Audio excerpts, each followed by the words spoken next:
po. Ayan lang ang aking gulay na nabili ngayong araw na to. Kalabasa, mura lang po ang kalabasa namin. 40 pesos ang kilo. Alam nyo guys, nabili ko lang yan ng 20 ang kilo. Isang bundle 200. So ayan, ibibenta ko naman siya ng 40. Di magiging 400. Ay, charot. O ayan, pag magugulay ka guys, kailangan laging kalahati ang tubo kasi kagaya nito. Pag bumili ka ng repolyo, 150 ang bundle, kailangan mo ipa 300 dyan. Pag binili mo 10 ang upo, pag 20 mo, aba? Galing ah. So ayan, ang mugo, ang bili ko dyan 1 kilo ay 90.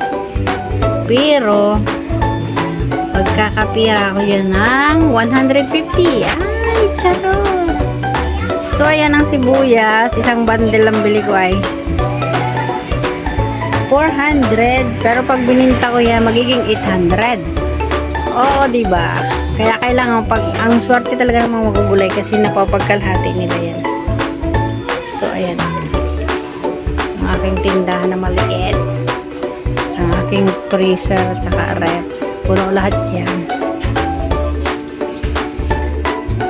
So ito naman guys yung talong. Ang bili ko dyan, 1 bundle 170. Pero mabibenta ko naman yan ng 350 or 400 kasi 40 ang kilo ang benta ko. Ay, galing. Ang kamatis 150 ang bundle, pero magiging 300 yan kasi 30 ang kilo. Charot. Ito ang pinakamahal ngayon guys. Sa UP, ang bili ko niyan ay 400 1 bundle. Kaya pang 70, pang 700 lang yan. Ganon. Ganon. Ito, mahal din ngayon ang pichay guys. 400 ang 1 bundle. Para pumapatak na 40 ang kilo. Pero pinagsi 70 ko naman ang kilo. So ayan.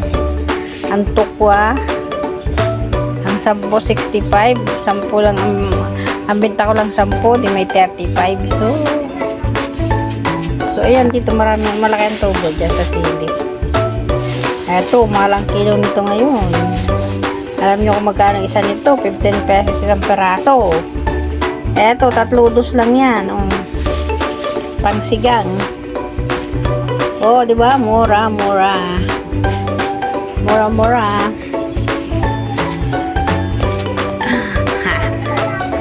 At dahil wala na akong may video, itututo ko na lang yan. Aking small na tindahan. Ayan po. Kunti lang laman. May mga bigas naman po akong tindaw. Ayan, 3 sako yan. Pinapaikot-ikot ko lang ang magulo-gulo kong tindahan. Ang magulo-gulo. Pararamihin ko yan guys. Hindi pa ako nakakapamalingki kaya ganyan. Pero ayan, hindi biro. Ay, ano? Kain ka? Nabiling gamot mo. Oh, ayan mamaya uli. At dahil nagising si Bornok, wait lang po. At ayan na nga guys, ayan yung harapan ng aking tindahan.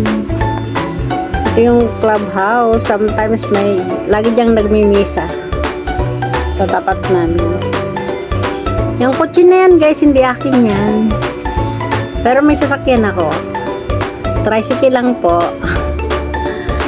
So ayan, dito ko lang muna itututok yan habang wala na kasi akong magawang premium, kaya pwede na yan. Really?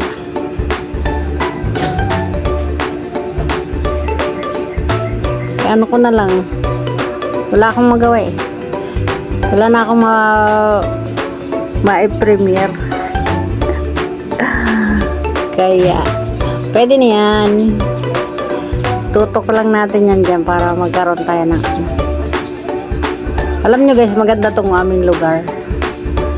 Tsaka minsan, maraming customer din naman. Minsan, isang customer, namimili, isang tao lang yung bibiling gulay, naabot ng almost minsan mahigit 200, minsan 100, puro gulay lang. Eh alam nyo naman, sa gulay lang ako kumikita ng malaki-laki kasi dito naman sa paninda ng tindahan, grocery, papiso-piso lang dyan. Pero okay na din, at least ako ang manager. Oh, diba? Ang tagal ko sa abroad. Pero okay lang yun kahit hindi na kumikita ng malaki. At least kahit paano may pumapasok naman pera at alam ko hindi kami magugutom ng aking pamilya. Hindi kami magugutom ng aking anak. Yung ang kasama ko nga pala dito sa bahay ko ay yung anak kong panganay. Meron siyang 3 anak, 2 dalaga at isang bata. So ayan.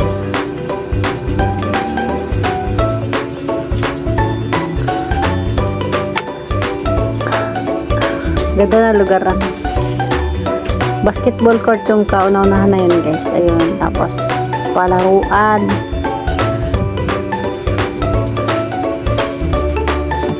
Ay maganda ditong magbakasyon ng aking mga apo.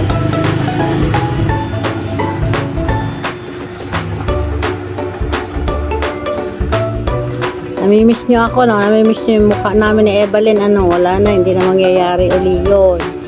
Si Evelyn ay naiwan ko na sa Taiwan. At yung, alam nyo guys, yung pangalawang amo ni, di ba namatay yung amo na, yung aming alaga ni Evelyn. Tapos nakakuha siya ng panibago, ayun namatay yung alaga niya. Tapos ngayon, mayroon na uli siyang bagong amo, patatlo na yun. Pero okay daw naman. Ako, hindi ko na kinaya yung nilipatan ko kasi salbahe talaga. Salbahe yung nananakit siya, yung asawa ng alaga ko kasi nagsiselos, pinagsiselosan ako agoy. Grabe na yun. Mahirap talaga pag hindi katulad nung sa inalagaan ko, almost 11 years old na alaga ko, pero hindi ako na-stress dun. Sa trabaho okay lang, pati hindi ako nahirapan. Ayan, malakas nga pala ang hangin. Lala, yung nakasabit na yun? Parang may nakasabit na damit. Tanggalin natin. Iiwas natin sa nakasabit. Ayun. Nakasabit kasi parang kung ano yung nakasabit na damit.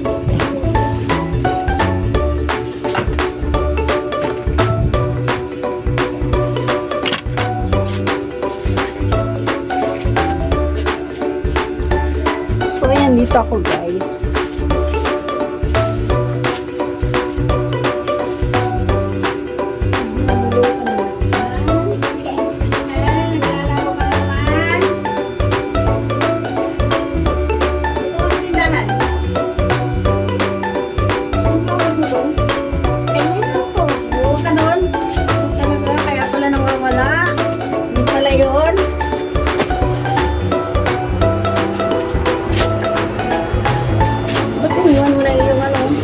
Pinakain dun. Kailan ka ba? Tapos hindi mo naman inubos yung isa pa. Ayaw mo na, tatago ko na ito sa rep. Ha? Kainin ko to. Kain kayo. Oo, kain kayo. Masarap-sarap.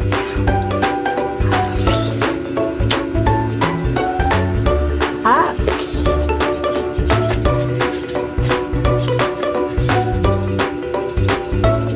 Ini natin kainin, guys. Meron pa doon kaputo. Meron pa doon. Kaya okay lang yan natin kainin. Ayun po pala ako.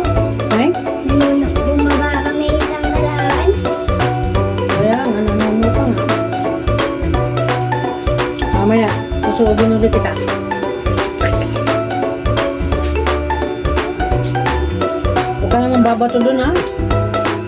Ikaw huwag mo tatapakan yung ulo.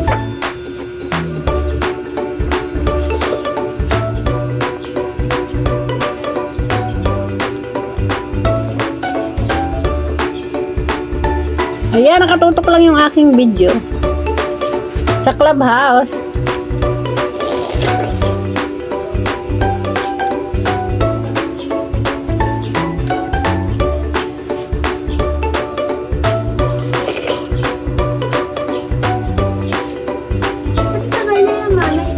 Dating na yun.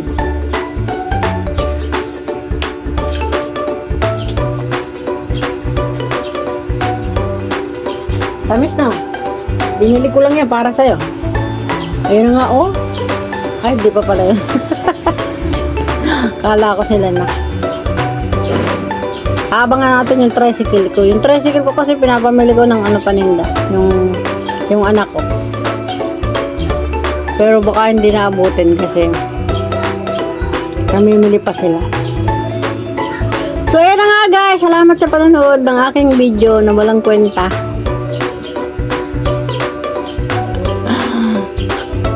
Nakatutok lang yun sa labas para lang may maibidyo. At least salita lang. Pakita ko lang sa inyo. Mayayaman guys yung aking mga kapitbahay dito. Lahat sila may mga sasakyan. O, yung ano namin, yung kalapit bahay, mataas, row house, itong sa amin. Ano lang, maikli lang to. Ayun o, may nakita kayo na, dating kapatid ko yan o, ayan o, iikay. Ayun yung kapatid ko, nasa na kaya eh. May umalis, dumaan lang. Dumaan lang yung kapatid ko, yun. Dumaan. Lolo Rambo.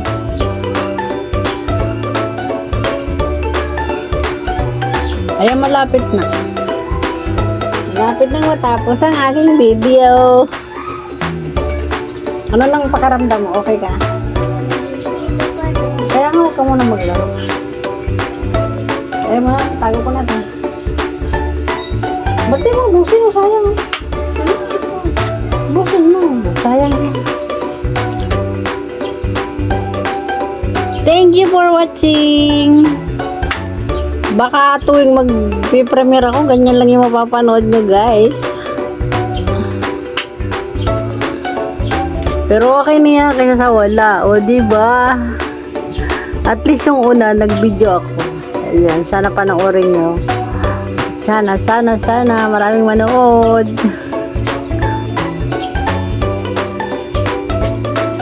Ayan na. Hindi ko alam kung ilang minuto yung una kong video. So, ayan na nga guys. Thank you for watching. At aking i-end na itong aking live. Live video. Thank you. Bye.